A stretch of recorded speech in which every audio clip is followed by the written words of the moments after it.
नमस्कार साथीहरु, भिडियोमा स्वागत छ। आज पनि नौलो विषय साथमा उपस्थित भएको छु। आजको विषय के भन्दा तपाईहरुको एलईडी बुलहरु। एलईडी बुलहरु कसरी चिन्ने, चाइनिज बुल कसरी चिन्ने, इन्डियन बुल कसरी चिन्ने र युज एन्ड थ्रो तपाईको गाउँघरमा बिग्रेपछि फ्याल्दिने त्यो चलन छ।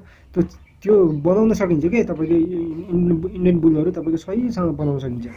कुन बुललाई कसरी चिन्ने त्यो बारेमा भिडियो बनाउन गइरहेको छु र यस च्यानलमा नयाँ हुन्छ भने लाइक र सब्स्क्राइब गर्नु होला। हस्त साथीहरु, ढिल नगरिकन भिडियोतर्फ पुरा भिडियो हेर्नु होला। धन्यवाद।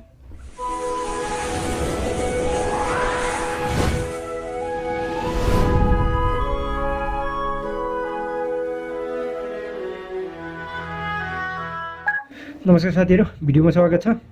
तपाईहरुलाई पनि इन्डियन बुल कस्तो हुन्छ, चाइनिज बुल कस्तो हुन्छ त्यो कसरी चिन्ने भन्दाखेरि तपाईहरुको इन्डियन बुल भनेको तपाईको एउटै साइज हुन्छ। तपाईको 5 वाट, 7 वाट, 9 वाटको साइज तपाईको एउटै देख्नुहुन्छ। यो 5 को र 9 को एउटै छ। जस्तै भित्र मात्र अलग लाग्ने हो। तपाईको बुलमा भनेको भित्र अलग लाग्ने हो। यो खोल्ने हो। खोलेपछि तपाईको यहाँ हेर्न सक्नुहुन्छ। तपाईको यो 5 वाट हो। यो 5W भनेर लेखिरहेको छ यहाँ।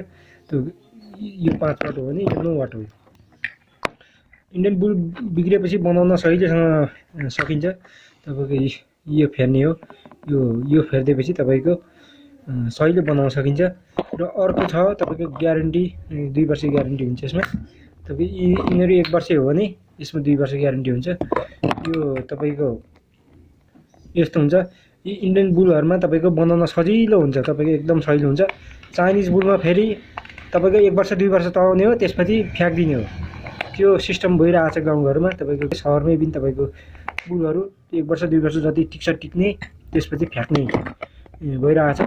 यो चाइनिज बुलहरु हेर्दाखेरि अब इन्डियन बुल यत्रो देखियो, तपाईको चाइनिज बुल यो देखियो। यो ठुलो छ। यो हुन्छ नि यो डिफ्युजर, यो ठुलो हाल्दिएको हुन्छ चाइनिजको। जस्तै यो खोलेपछि तपाईको हेर्न सक्नुहुन्छ। यो भन्दा ठुलो देखिन्छ। चाइनिज भन्दा यो ठुलो हुन्छ। फेरि यो खोलेपछि चाहिँ तपाईको यो कभर खोलेपछि तपाईको इन्डियन बुल चाइनिज भन्दा ठुलो हुन्छ।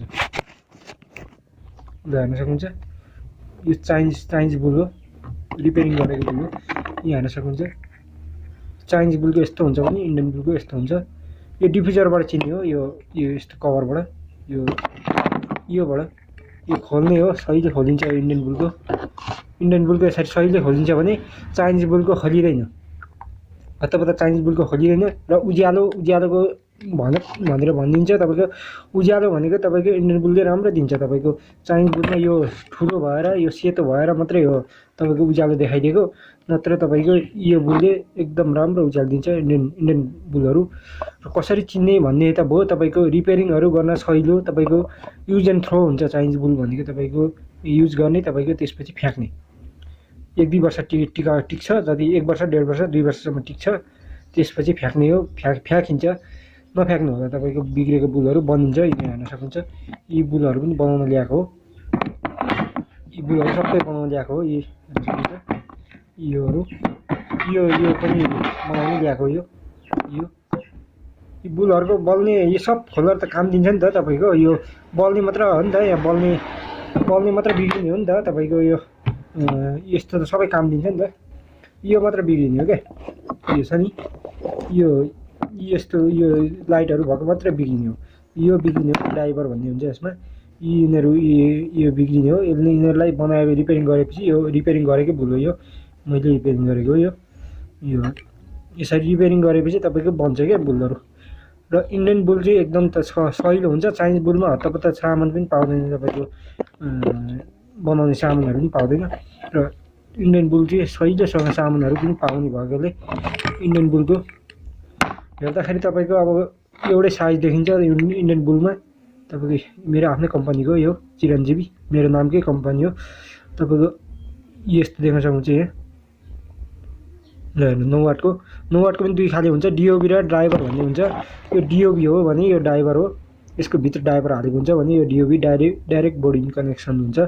र 5 वाटको कसरी चिन्ने भन्दाखेरि यसरी खोल्ने हो। तपाईको यहाँ लेखेको हुन्छ। यहाँनिर 9W लेखेको छ भने यहाँनिर यसको 5W भनेर लेखेको हुन्छ। यहाँ हेर्न सक्नुहुन्छ। यहाँनिर 5W यसरी चिन्ने हो बुलहरू। चाइनिज बुल भनेको तपाईँको हेर्दाखेरि ठुलो देखिन्छ इन्डियन बुलभन्दा। गाउँघरमा अझै पसलेहरूले, धेरै जस्तो पसलेहरूले तपाईँको इन्डियन बुल र चाइनिज बुल चिन्दैन। चाइनिज बुल कस्तो हो, हेर्दाखेरि राम्रो निकाल्नु, ठुलो निकाल्नु भनिदिन्छ नि, तर त्यो चाइनिज बुल युज एन्ड थ्रो हो क्या। तपाईँको 1 वर्ष 1.5 वर्ष टिकाउने हो, त्यसपछि फ्याँक्ने हो। बनाउनु हस् त साथीहरू, आजलाई यति नै।